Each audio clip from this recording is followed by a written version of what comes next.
Hello, dear. I'm Grandma Ruth, and I still remember standing at my own grandmother's elbow at the farm stand on a hot July morning, watching her pick up melon after melon, turning them over in her two hands like she was reading a letter from an old friend.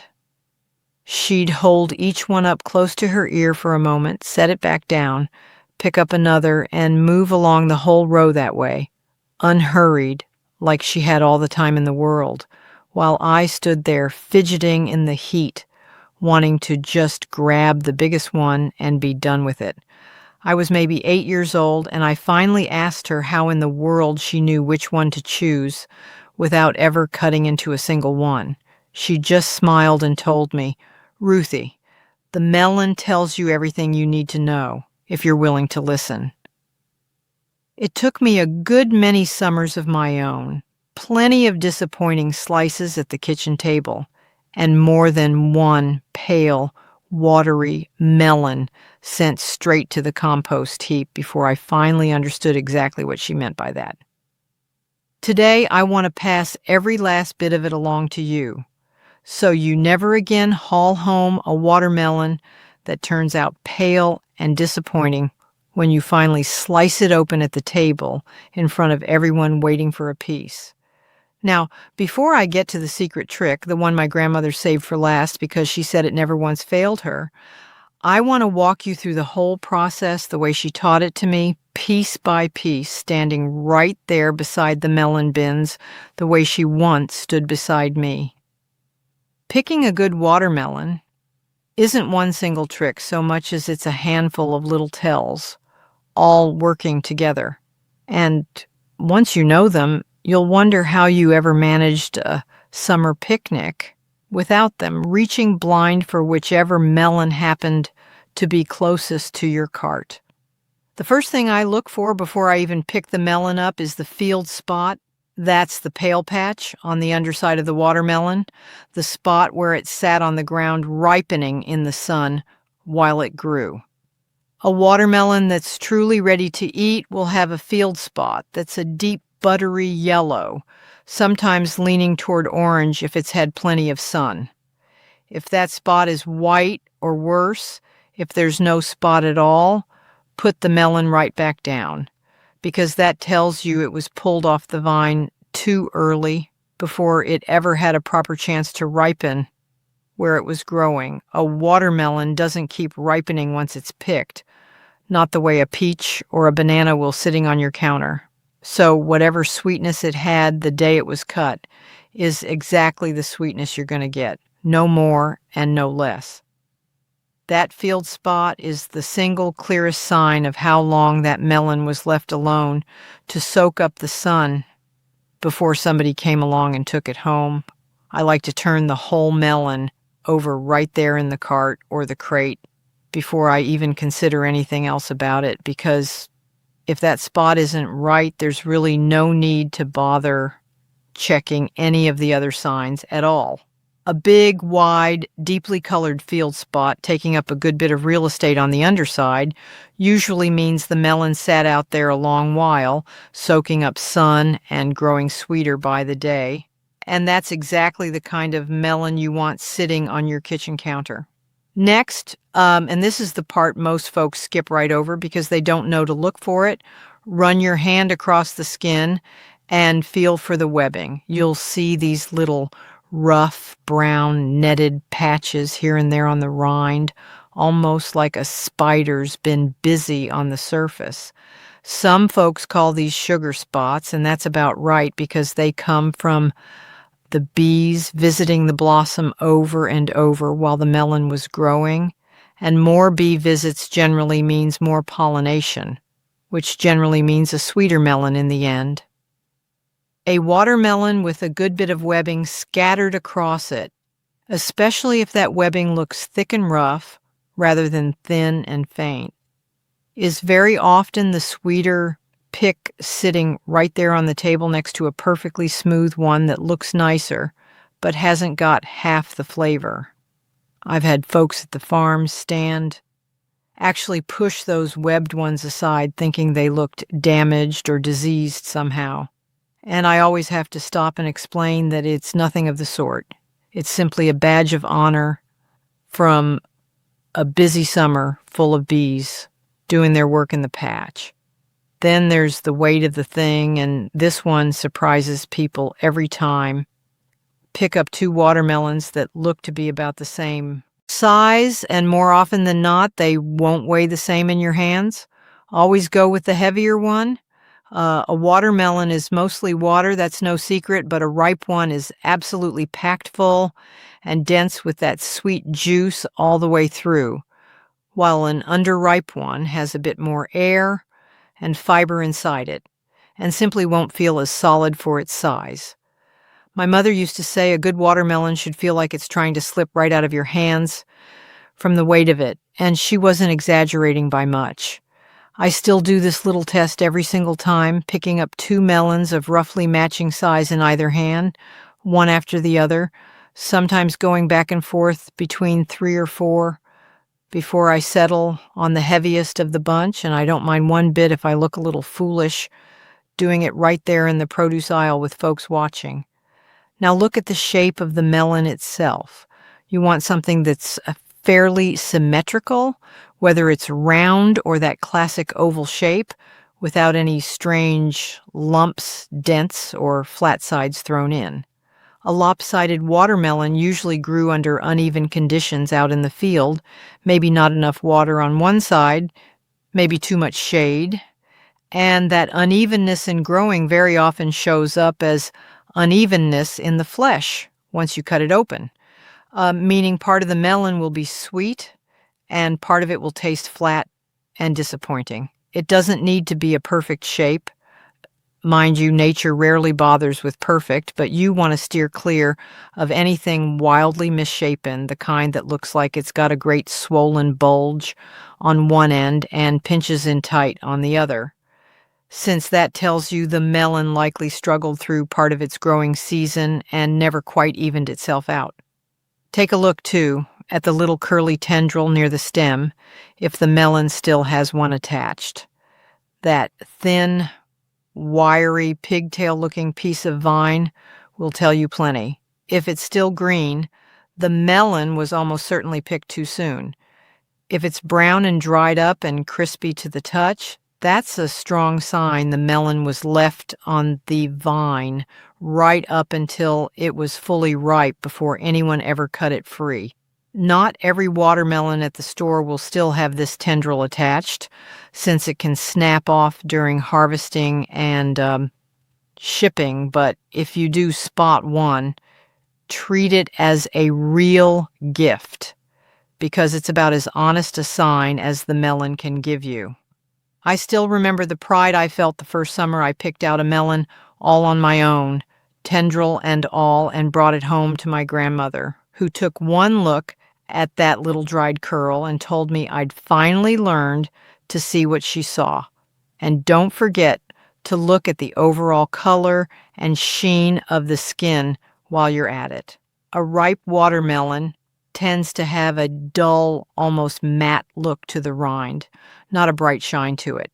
If a melon looks glossy and almost waxy under the store lights, that shine often means it hasn't had quite enough time out in the field, since that natural shine tends to fade the longer the melon sits ripening in the sun. You're looking for the deep, rich color to have settled in fully, dark green stripes against a slightly lighter background, with nothing looking washed out or pale. Hold the melon at a bit of an angle under the store lights if you can, since that shine or lack of it shows up a good deal clearer that way than looking straight on. And once you've trained your eye to spot the difference between a dull, matte finish and that telltale waxy gleam, you'll be able to pick it out from clear across the produce section without so much as touching a single melon. Give the whole melon a good look over for any soft spots, cracks, or bruised patches while you're handling it too. A small brown scar here or there is nothing to worry over. That's usually just the mark of the melon rubbing against another one out in the field. but any spot that feels soft and gives way under gentle pressure is a sign the melon has started to spoil from the inside, even if the outside still looks fine at a glance. I press gently all around the melon with my fingertips, working my way from the stem end down toward the field spot, the same way you might check a loaf of bread for freshness, and if I feel any give at all where the rind should be good and firm, I set that one aside and move along to the next. Trust your fingers on that one every bit as much as your eyes, since the eyes can be fooled by a good rinse and shine at the store, but a soft spot never lies to the fingertips. Now, I have to mention something you've likely heard before you ever came looking for tips, because it gets repeated so often it's practically become folk wisdom in its own right. And that's the idea that watermelons come in boy and girl varieties, with the rounder ones being sweeter girls and the oblong ones being blander boys. I'll tell you plainly, that one isn't true, and my own grandmother never once put stock in it, though she'd heard it plenty of times from other women at the market who swore up and down by it. The shape of a watermelon has to do with the variety it is and the growing conditions it faced, not with any sweetness hiding inside, so don't waste your time sorting melons by shape, looking for a girl among the boys. Better to spend that time checking the field spot and the webbing, which will actually tell you something worth knowing. Now, here's the secret my grandmother saved for the very last, the one she said never once let her down in all her years of picking melons at the market. Hold the watermelon in one hand or set it on the table in front of you if it's too heavy to hold comfortably, and give it a firm thump right in the middle with the flat of your other hand, the same way you'd knock on a door. Then listen close, really close, to the sound that comes back. What you're after is a deep, hollow, resonant sound, something almost like a drum. If the sound that comes back is dull and flat, like you're thumping on a solid block of wood, the melon is very likely underripe, still dense and starchy inside rather than juicy. And if the sound comes back too high and tinny, almost like tapping on an empty tin can, that can mean the melon has gone past its peak and started to turn mealy and soft inside, even if it looks perfectly fine from the outside. That deep, hollow, resonant thump right in the middle. That's the sound of a watermelon, absolutely full of sweet, dense juice, and once you've heard the right sound a few times, your ear will know it instantly, without you even having to think it through.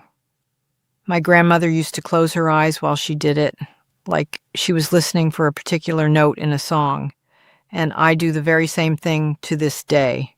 And I'll tell you, my neighbors at the farm stand, think I've gone a little strange for it, standing there with my eyes shut, thumping away at a melon in the middle of a crowded produce section.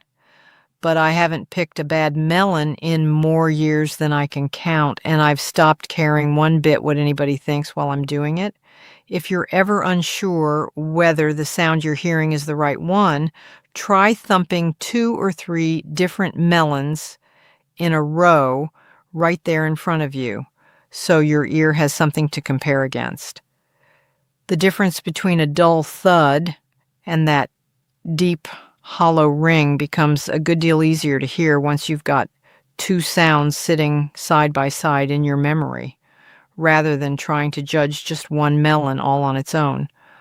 Put all of these together, the golden field spot, the rough webbing, the heft in your hands, the even shape, the dried tendril if you're lucky enough to find one still attached, the dull rather than glossy skin, and that deep hollow thump right at the end, and you'll walk out of that store or that farm stand with a watermelon that's sweet clear through to the rind every single time. None of these little tells is foolproof entirely on its own.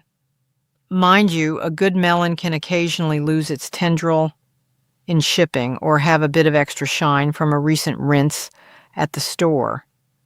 But when you check for several of these signs together, you're not relying on luck anymore.